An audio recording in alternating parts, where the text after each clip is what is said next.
Machiavelli in this Illuminati, all through your body. The blows like a 12-gauge shot. Feel me? And God said He should send His one begotten Son to lead the wild into the ways. Follow me. Yo les postos, c'est Sacha, bienvenue dans cette nouvelle vidéo mercato et actualité du football. Et comme on vous l'a annoncé précédemment, le Real Madrid ne bougera pas pour Kylian Mbappé avant 2021. Toujours dans le viseur du Real Madrid, Kylian Mbappé ne devrait finalement pas recevoir d'offres concrètes avant l'année prochaine. Leonardo est prévenu, il va falloir s'activer pour prolonger la superstar française. On le sait, Zinedine Zidane est totalement amoureux de Kylian Mbappé et il espère bien le voir prochainement sous ses ordres au Real Madrid.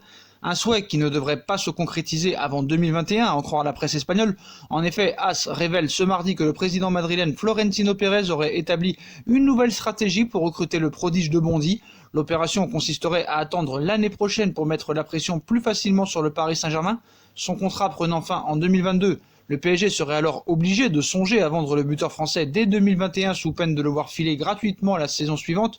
Sauf problème, c'est que les dirigeants qataris ont bien assuré que Kylian Mbappé ne quittera pas le Paris Saint-Germain avant la fin de son contrat, c'est-à-dire en 2022, quitte à le faire partir gratuitement. Reste à savoir si Leonardo n'aura pas pris les devants d'ici là en prolongeant le champion du monde 2018. Le quotidien espagnol évoque d'ailleurs une offre de contrat au niveau de Cristiano Ronaldo et Lionel Messi dans les tuyaux du côté du Paris Saint-Germain. D'ailleurs, le Real Madrid n'est pas seul sur le dossier Kylian Mbappé, alors que la prochaine mission de Leonardo sera sans doute de négocier une prolongation de Kylian Mbappé. De très grosses écuries pourraient venir jouer les troubles faits.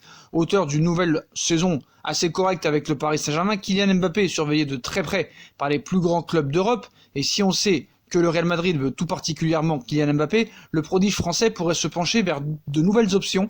C'est en tout cas ce que dirait et devrait faire, d'après l'ancien attaquant d'Arsenal, One White, interrogé au micro de la BBC. Si j'étais encore en activité, je préférerais probablement aller à Liverpool qu'à Manchester City en ce moment. N'importe quel joueur au monde aimerait signer chez les Reds. À la place de Kylian Mbappé, j'aurais très envie de rejoindre Liverpool. Dans quel autre club pourrait-il bien avoir envie d'aller ? Je sais que les gens vont dire Barcelone ou le Real Madrid, mais les fans de Liverpool ont envie de voir débarquer Mbappé. Les Reds aujourd'hui, c'est l'équivalent des Galactiques du Real Madrid, ça ne se refuse pas. Moi, mon avis, vous le savez, Mbappé n'a aucune raison de fuir Paris, surtout au prochain mercato. Sous contrat avec le Paris Saint-Germain jusqu'en juin 2022, Kylian Mbappé sera sans aucun doute le joueur le plus courtisé de la planète foot lors du prochain mercato. Priorité absolue. D'ailleurs, pour préparer tout ça, le Real Madrid pourrait aussi faciliter une nouvelle arrivée au Paris Saint-Germain. Annoncé dans le viseur du PSG, Marcelo serait bien décidé à quitter le Real Madrid et Kylian Mbappé pourrait bien faciliter ce deal. Explication, à 31 ans et 13 ans après son arrivée, Marcelo aurait décidé de quitter le Real Madrid l'été prochain. Il faut dire que le Brésilien a vu Ferland Mendy lui prendre sa place cette saison. Frustré de se retrouver sur le banc, le latéral gauche envisagerait donc un départ alors que son contrat arrive à échéance en juin 2022. Dans cette optique, le PSG et la Juve seraient les deux clubs les mieux placés pour récupérer le défenseur madrilène, mais le Real Madrid préférerait vendre Marcelo au Paris Saint-Germain. Pourquoi ? En croire les informations de Oka Dario, le PSG aurait un atout de taille pour recruter Marcelo. Kylian Mbappé. En effet, le Real Madrid préférerait céder son défenseur au club de la capitale afin de ne pas entacher ses excellentes relations avec les dirigeants parisiens et ainsi préparer le terrain pour accueillir Kylian Mbappé dans un futur proche. Par conséquent, le PSG serait en pole position pour recruter Marcelo l'été prochain, comme l'avait fait le Real Madrid avec Keylor Navas la saison dernière. Donc ça va être vraiment un dossier priorité pour Leonardo. Marcelo est brésilien comme Leonardo. Donc je pense que Leonardo est idéalement placé pour récupérer Marcelo. Donc Marcelo, il souhaite quitter la Real Madrid. Le PSG et la Juve seraient les deux clubs les mieux placés pour récupérer l'international brésilien. L'été dernier, le Real Madrid n'a pas hésité à lâcher près de 50 millions d'euros pour s'offrir Ferland Mendy, qui sortait d'une saison pleine à l'Olympique Lyonnais. Un choix que le club merengue ne doit pas regretter tant que le Français monte en puissance. Toutefois, l'arrivée de l'ancien Havrais ne fait pas que des heureux puisque Marcelo est clairement victime de l'éclosion de Ferland Mendy, une situation qui pousserait le Brésilien à sérieusement remettre en cause son avenir madrilène. Donc voilà, c'est le Paris Saint-Germain et la Juve qui vont être à la lutte pour Marcelo. Mais voilà, selon Oka Dario, les deux principaux candidats seront les deux équipes, malgré l'intérêt de certains clubs anglais. Le latéral gauche de 31 ans aurait donc plus de chances d'atterrir à Paris qu'à Turin. La vieille dame, où il retrouverait sûrement peut-être Cristiano Ronaldo s'il y allait, le suit d'ailleurs depuis plusieurs mois, mais Leonardo aurait déjà pris le devant afin d'attirer Marcelo qui viendrait concurrencer Juan Bernat. Et d'ailleurs, ça pourrait beaucoup échanger et négocier entre le Real Madrid et le Paris Saint-Germain parce que le PSG serait prêt à tenter sa chance avec Isco En manque de temps de jeu au Real Madrid, Isco intéresserait de nombreux clubs européens, à l'image du Paris Saint-Germain. Arrivé de Malaga en juillet 2013, Isco dispute aujourd'hui sa 7e saison au Real Madrid. Cependant, le milieu de terrain espagnol aurait des envies d'ailleurs. À 27 ans, le quadruple champion d'Europe avec le club merengue dispose d'un temps de jeu bien amoindri depuis quelques mois et cela pourrait ainsi le pousser à aller voir ailleurs. D'autant que plusieurs cadres européens suivraient attentivement la situation d'Isco au Real Madrid. Plusieurs gros noms sur le dossier. On annonce en effet ce mardi que plusieurs gros clubs seraient sur les traces d'Isco, la Juve, Chelsea et le Paris Saint-Germain, toujours les mêmes, seraient sur les rangs. Selon certains médias italiens, reste à voir maintenant si l'une de ces écuries passera à l'action réellement pour le milieu de terrain sous contrat jusqu'en 2022 avec le Real Madrid, à voir cet été. Pour l'après Thiago Silva, Leonardo aurait les idées claires. En fin de contrat à l'issue de la saison, Thiago Silva ne devrait pas rester au Paris Saint-Germain cet été et pour cause, Leonardo aurait l'intention de ramener une pointure pour renforcer le secteur défensif. Les nombreux appels du pied en direction de Leonardo devraient rester sans effet pour Thiago Silva. On vous a annoncé ce dimanche que le capitaine du PSG ne devrait pas être conservé par la direction sportive du club parisien à l'issue de la saison, alors que son contrat prendra fin cet été. Leonardo souhaiterait en effet rajeunir le secteur défensif et faire notamment confiance à Tanguy Kouassi, Marquinhos, Presnel Kimpembe, mais le dirigeant du Paris Saint-Germain aurait surtout l'intention de mettre la main sur une nouvelle pointure à ce poste. Leonardo veut absolument une pointure en priorité pour l'après Thiago Silva. Donc, comme l'expliquent certains médias, Leonardo compterait récupérer un nouveau défenseur de classe internationale au cours du prochain mercato estival, entraînant alors le départ de Thiago Silva émergeant à 1,650 000 euros par mois, 1 650 000 euros par mois, excusez-moi. Parmi les cibles du PSG, on retrouverait bien évidemment toujours Kalidou Koulibaly, mais le média parisien confirme que l'international sénégalais, actuellement au Napoli, ne serait pas emballé par une arrivée en Ligue 1. Toutefois, le Paris Saint-Germain ne devrait pas dépenser 80 millions d'euros pour Koulibaly. Pour rappel, le Paris Saint-Germain s'intéresse également à Gabriel du LOSC, selon certaines informations, une arrivée qui pourrait être réglée pour 30 millions d'euros et qui serait peut-être plus judicieuse. On passe à un compatriote brésilien de Gabriel dans une situation très compliquée à Naples. Alan figurait sur les tablettes du Paris Saint-Germain. Gennaro Gattuso, le coach napolitain, s'est prononcé sur la situation de son milieu de terrain brésilien. Partira, ne partira pas. L'avenir d'Alan serait de plus en plus incertain depuis son transfert avorté au Paris Saint-Germain cet été. Le milieu de terrain brésilien a vu sa situation se dégrader de plus en plus au Napoli. Une information qui n'aurait pas échappé à Leonardo malgré son échec avec Alan.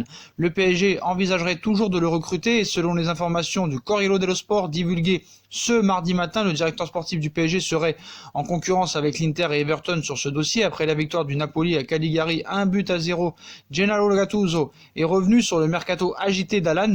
Je sais qu'il avait des propositions intéressantes, mais voilà, demain est un autre jour et je n'ai aucune rancœur, je serai le premier à l'inciter. Je sais qu'il avait des propositions intéressantes, mais ce sont les problèmes du club, a-t-il confié à Sky Sport. Reste à savoir si le PSG reviendra à la charge l'été prochain pour Alan.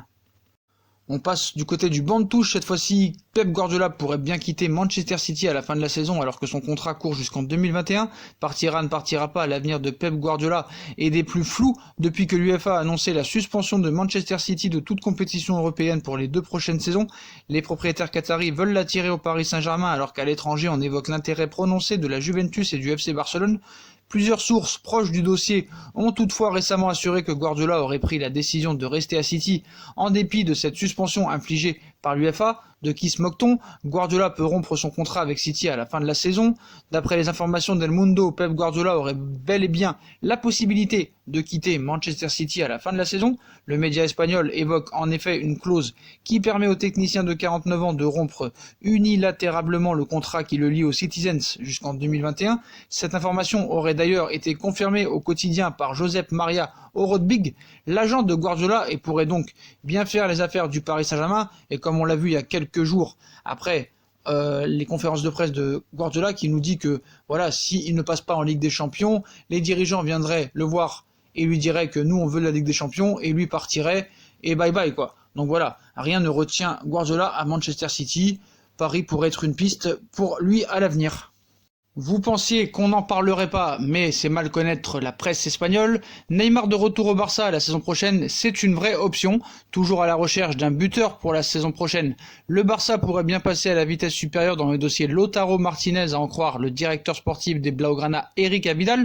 Et ce n'est pas tout, Neymar est aussi dans les plans du Français. Longtemps annoncé sur la piste d'un buteur pour l'hiver, le FC Barcelone s'est finalement permis de recruter le jeune Portugais Francisco Trincao, 31 millions d'euros, qui débarquera en Catalogne la saison prochaine, mais à en croire Mundo Deportivo, les Blaugrana n'auraient pas abandonné la piste Lautaro Martinez qui dispose pour l'instant d'une clause libératoire de 111 millions d'euros à l'Inter. Reste à savoir si le Barça sera prêt à lâcher autant l'été prochain, surtout que le Parisien Neymar reste la cible apparemment prioritaire. Comme l'avait dit Eric Abidal, cela dépend de la planification, des passeports et de bien autre chose. L'important pour moi est l'aspect sportif, essayer d'avoir une équipe plus forte pour atteindre nos objectifs en tant que club, mais avoir des joueurs talentueux comme Lautaro, Neymar ou d'autres serait toujours bon pour le club. Je ne vois pas cela comme impossible, nous allons essayer de travailler pour cela, a expliqué Eric Abidal lors d'un entretien avec le quotidien espagnol. Mais Mundo Deportivo nous annonce encore ce matin que Neymar serait bien la priorité du Barça cet été pour être l'attaquant vedette du Paris Saint-Germain, sauf que problème, le Barça n'en veut pas, Neymar ne veut pas retourner au FC Barcelone, et le FC Barcelone va normalement payer la clause pour Lautaro Martinez, qui est de 110 millions d'euros, et vu les transferts de Antoine Griezmann, 120 millions, Ousmane Dembélé, 125 ou 130 millions d'euros, plus Philippe Coutinho, 150, le Barça n'aura toujours pas les moyens pour recruter Neymar. Voilà les postos, voilà pour toutes les infos mercato de cette matinée. Comme d'habitude, dites-moi en commentaire ce que vous en pensez. Puis si on a kiffé la vidéo, on like, on partage, on s'abonne, on commente, on active la petite cloche pour les notifications. On nous rejoint comme d'habitude sur nos réseaux sociaux, Instagram, Facebook, Snapchat, Twitter, ainsi que sur Utip si vous voulez aider à faire évoluer la chaîne en regardant les pubs gratuitement ou en faisant un petit don. Voilà les postos, je vous souhaite à tous une très bonne vidéo. Bon match pour ce soir, on espère qu'il y aura un gros score pour le Paris Saint-Germain et une grosse prestation de nos titis parisiens. Voilà, je vous souhaite à tous une très bonne vidéo les postos et à plus tard dans une nouvelle vidéo. Tchuss!